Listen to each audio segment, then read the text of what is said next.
What is up, my Squirtleites? It is I, your king, welcoming you back to more Let's Play Pokemon Platinum. In the last episode, we finally managed to get all of the optional routes done.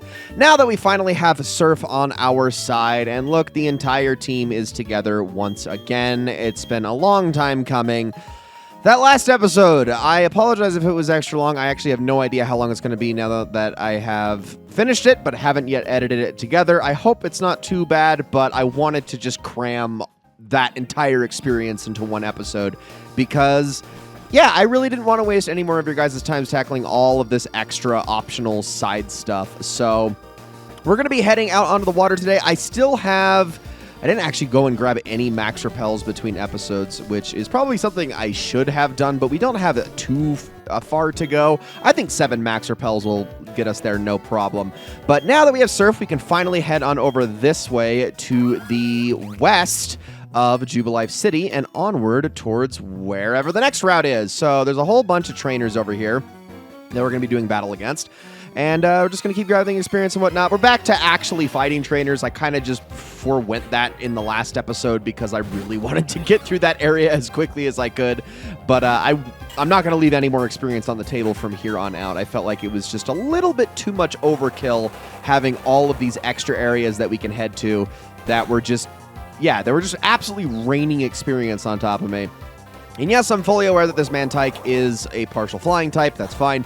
I still think we'll be able to handle it no problem. I really don't want to switch right now. And if Helena can win the fight, Helena can win the fight, and that's all that matters.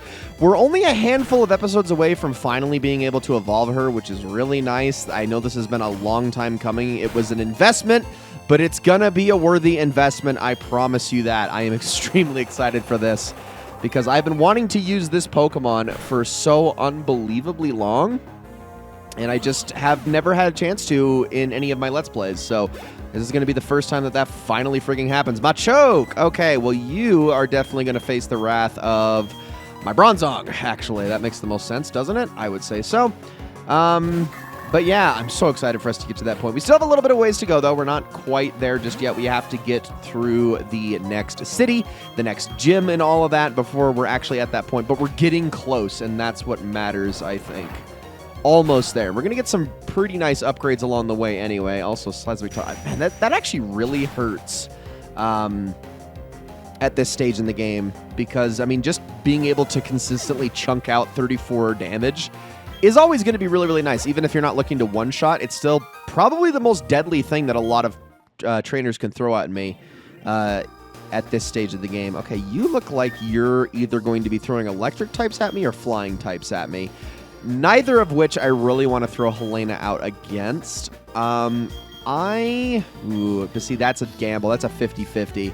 I'm going to go with Triton for this, just in case. Watch me be wrong on both counts. Let's find out. I think this is a electric guy, though. Yep, yeah, okay, this is a guitarist. They generally have electric types on them. Of course, we will see for sure, but oh, wow, bug type, actually. Not what I was expecting at all. I mean, I guess that kind of makes sense. Kricketune, he's a guitarist, but in most other games, these guys tend to have things like Magnemites and Voltorbs and things of that nature. And then, of course, in Gen 3, they also had the singing Pokemon. And by singing, I mean screaming their absolute lungs out in Loudred and Exploud. And Whisper at really low levels, of course. Okay, well, you think you're cute and all, but I have a couple of Awakenings on standby for moments exactly like that. So go to hell, Kricketune. What's your next plan? X-Scissor. Oh, that actually could do a fair bit of damage. That is a very strong move, especially if that were to crit. It did not. We got lucky, but still, that very well could have happened, and that would not have been fun. Longest death cry ever. It's so funny. Well, longest cry just in general. Okay, Magnemite. You are definitely just getting the dig treatment. That one should be pretty simple. So down you go. And then, well, I guess we'll just wait. We obviously can't get hit with the lock on here, so get out of here. Stupid. And easy. Awesome. Not bad at all. So now goes Magnemite. And we just pushed Triton over to level 37. awesome. I love the symmetry of the level and the max HP right there. That is just so just pleasing to the eye to look at. All right, so there are a couple of fisherman trainers over here. I am actually going to go battle them. Probably get, oh, didn't mean to do that, but I'm probably just going to, well, hopefully use Helena for most of that. But let's grab all of these berries first, including the berries and the dingleberries over here. The pinapberry tree has always just looked like the most phallic thing in the frickin' world, and I hate it. But we're going to pluck that so we don't have to stare at that any longer. So now, I think we still have a max repel active, so I'm going to just head out onto the water here. We're like right on the verge of the next city, so I'm not really too concerned here. But let's talk to you first. Nothing's biting, and then, of course, let's begin our fight. Are you going to throw Gyarados at me? That is the real question of the hour. That's a lot of fish. That is a lot of fish. Oh, my goodness. Oh, I forgot I still have Triton out in front. Oops. I forgot that I didn't just switch to Triton in the last fight. I actually, like, led the fight with him. So that was something... That was a bit my bad. A Bullet Seed actually would hurt a fair bit. I mean, anything with a quad weakness, even without stamp damage, is going to hurt. So let's one-shot you, and then more Remoraids. Oh, this is going to be a really long fight, isn't it?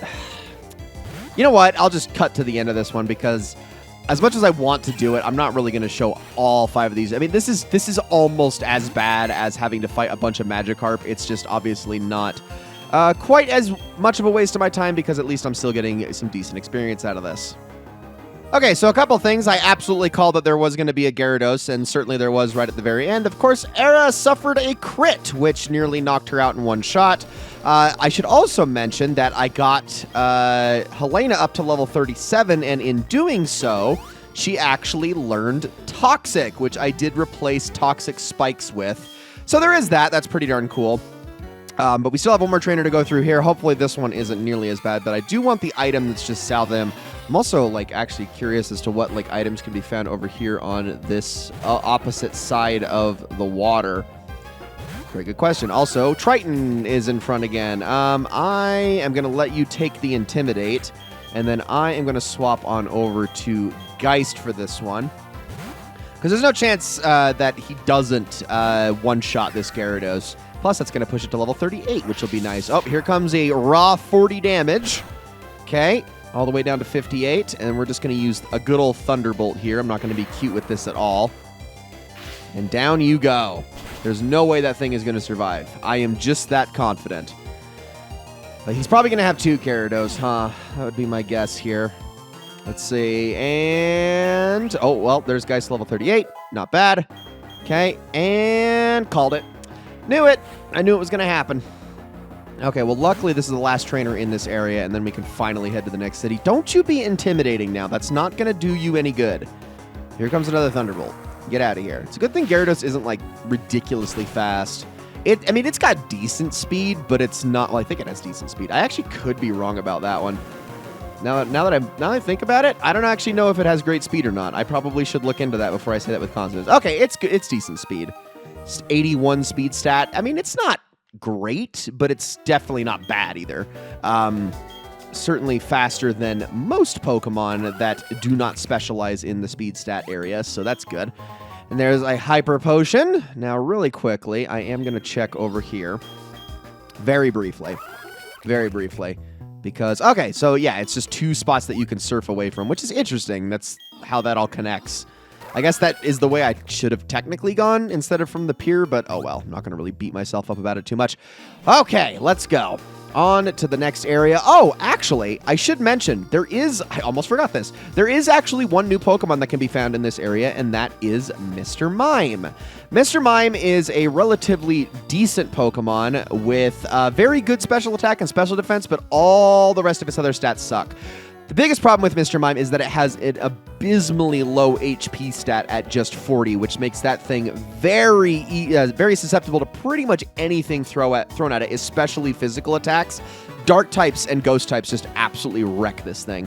It's not super strong. It's just kind of got a decent special attack. Its speed is deceptively good, but all in all, I think its stats are so poor that it's just not really worth going after. Honestly, its Galarian counterpart from Generation 8 is just so much better than the OG Mr. Mime. It's just kind of there to throw up Reflex and whatnot and to skill swap out, or not skill swap out, Baton Pass out. And that's pretty much it. It doesn't really do a whole lot else. It's okay. It's one of those Pokemon that honestly desperately needed another evolution, but never actually got one. Don, long time no see. Oh, you look puzzled. You're wondering who I am. I'm Professor Rowan's assistant and Lucas's father. The professor asked that I upgrade your Pokedex, you see, so I'd chosen this spot on a hunch that you'd pass through. Have your Pokedex for a moment. Let's see. What was I supposed to put in here? Ka-chunk, ka-chunk. All done. I've upgraded your Pokedex. I should explain how it's been upgraded, shouldn't I? I can now display images of male and female Pokemon. I'll leave you to carry on with your project for the professor. Seems weird to have a whole cutscene for that, given that there are only a very small handful of Pokemon that actually have differences between the genders, but what are you going to do? Welcome to Canalave City, everybody, the site of our next gym challenge, and also where we're going to get ourselves a handful of items. Now, Canalave City is mostly known for its big library, which is up this way, I do believe. But there is also a Pokemart, and I'm actually going to run inside here really quickly. Good reminder right there that I am definitely in need of more max repels. So I'm going to grab several more of those just to keep us going for the next little while. I'll probably get like... we'll have a total of 30 when I'm done. There we go. Don't want to spend too much money, but, you know, and actually, do you have anything interesting? Just a bunch of balls. Okay, well, never mind. I'm not going to worry about those. I already got the quick balls that I needed, and timer balls I do need, but I'm going to probably get those later. I'm not going to really worry about spending any money right now. But okay, let me heal my Pokemon real fast. Okay, and I have actually switched Geist to the front of my party for a very good reason, actually. Let's head across this bridge, and... as soon as we do, look who's going to stop us. That's right. Whoops, hey Don, you're going to challenge the gym leader up past here, eh? Someone should check to see if you're ready for this challenge. That someone is me with my brand new gym badge. Well, looks like Barry already got his 6th gym badge, so here begins the next fight, and by far the most challenging fight we've had against Barry yet. Not just because everything is leveled up beyond the last fight, but also because his entire team is now finally fully evolved. So we're going to start off with his Staraptor, which I do believe we fought last time. Obviously, I do want to just hit this thing with a Thunderbolt. This is the one Pokemon that I'm a little bit concerned about beyond his starter, but if we can knock this thing out quick, then it should be pretty easy going from here on out. And there it goes. Very simple. Geist has been one of the steadiest and strongest team members this entire time, so that didn't really worry me too much. But then we have Heracross, the fighting and bug-type Pokemon, which for you, I think... ooh, I kind of want to switch to Gyoja, but I think I'm going to switch to Era, actually, because Era is the only one who can actually get the quad effectiveness down, being a flying type and whatnot. Of course, this thing could actually hit first. I don't actually know. We'll find out. Yes, it is faster, and it has Night Slash, and that is what I was concerned about. This may hurt a lot. Come on, Era. Hang in there. Please, I beg of you. Okay, thankfully, wasn't a crit, and it's non-stab damage. That's why Era was able to survive that. I'm hoping she can one-shot this thing, but we will certainly see. Stab and quad effectiveness. Come on, Era. You can do it. Yes! There we go. That's all I needed out of you. Unfortunately, Era is kind of the weakest link on my team, but hey, she gets it done sometimes. Thank you very much.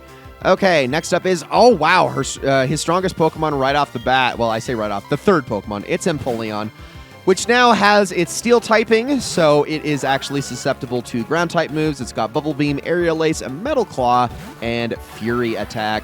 Not packing any berries, though, so we don't have to worry about that, which is ironic, given that his name is Barry, but, you know. Bubble Beam, it's going to hurt a fair bit on Triton, but it shouldn't be too bad. We should be able to get this dig off, no problem. I could also use electric attacks on Empoleon if I absolutely need to, but I'm going to see if I can knock it out with Triton first, who I also would like to use on another one of his Pokemon if possible. Okay, 2 of those should be enough to knock this thing out. Comes another Bubble Beam. We should be fine. And also should have enough HP left over to deal with the other Pokemon that I'm concerned about, but I know that's not going to be what he throws out next, because he's going to want to counter my Gastrodon with something completely different. Because Barry stole my freaking idea, by the way, and I'm not happy about it. That's okay. We're going to teach him a lesson. So down goes Empoleon. Some good experience for Triton there. And next up is Roserade. That's right. Yeah, you frickin' copycat. Let's switch on over to Gyoza for this one.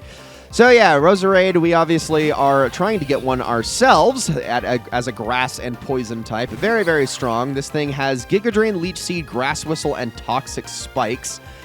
We are faster than it, thankfully, but it does hit pretty darn hard. It also does have fairly good special defenses, but not so great physical defenses, and that is why it's going to go down in one hit. His last Pokemon is the one that I am also going to use Triton against, and that is Rapidash, the pure Fire-type Pokemon. Should be able to take this thing down with a single Surf, at least I would hope so. But that is assuming it doesn't immediately knock Triton out with a Lucky Stomp or Takedown. I don't think it will, so I'm going to chance it instead of healing, but we will see for sure. If he does, well, I have some backup plans. And nope, managed to survive. All right, let's see if we can one-shot this thing. There you go, Triton. And there it is. That's what I like to see. And is that going to push Triton all the way to level 38? Yes, it is. Awesome. That is really nice to see. I say my backup plan was my Bronzong, which would have been actually totally fine since Rapidash's only fire move is Fire Spin, and that's not very strong. Yeah, you're just a bit better than me as usual. But listen up. Let me tell you who's going to take on the Pokemon League and become the champion. You guessed right. It's going to be me. Anyway, you should go to Iron Island and toughen up some more. Yeah, train at Iron Island. That's what I did before going to the gym. Wait, before we go to the gym? You really think that we should do that? I mean, I suppose that's an idea. I was thinking of going to the gym right now, but okay. Also, isn't this the library we're supposed to go to see Cynthia? Maybe we should do that. Let me heal up my Pokemon really quickly. But as I do this, I'm going to call this one an episode, guys. Thank you all so very much for watching. In the next episode, we are going to take a look over at the Canalave Library just to see if there's anything of use in there. I do believe that there isn't, at least just yet. But just in case, we'll take a look at it. And if not, we are going to then head off to Iron Island and see about training over there. So, guys, thank you all so very much for watching. I hope you all enjoyed this episode very, very much. And I'll see you all in the next one.